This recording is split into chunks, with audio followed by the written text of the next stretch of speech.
Hello everyone. So here a science exhibition is going on in Vatsalya today.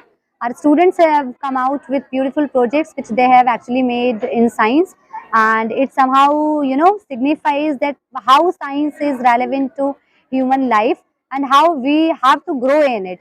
So here our next project is this. Our student is going to reveal it. So please introduce yourself. Good morning, ma'am. Myself, Adhika Thakur. I am studying in 9th standard from Vachal Convent Higher Secondary School in Bareilly. I have made the model of DNA under the guidance of our science and biology teacher, Mrs. Sulekha, ma'am. Okay. So, DNA, deoxyribonucleic acid. Okay. DNA is a polymer of nucleotide monomers.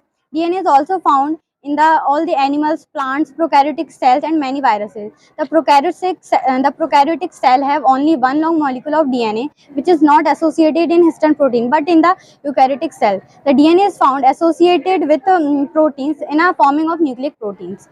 Okay. DNA is mainly found in the chromosomes, but in a less amount. It is also found in the mitochondria and chloroplast. Then the DNA is made up of three chemical components. First one is sugar. So this helical shape is called sugar phosphate backbone. Second one is phosphoric acid. These dots are called phosphoric acid because these made up of acids and chemicals. Third one is nitrogenous base. These supporting sticks is known as nitrogenous base.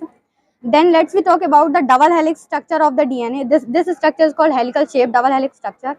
So the double helix structure is proposed by the Watson and Enkirk in 1953. The diameter of DNA approx 20 angstrom, and the diameter is made up of two parallel polynucleotic strands like helical shape. So the main function of DNA is that transport the characteristics in the form of gene generation after generation. So this is all about DNA. Thank you. Okay, so my last question to you here is, what is basically DNA represents? What is its full form? Deoxyribonucleic acid. Okay, so as you have seen how beautifully she has elaborated the structure of this DNA double helical structure it is, and how beautifully she has elaborated the who has basically discovered it, who has named it, and what is the role DNA is playing in the life of the human or in any living being. Thank you.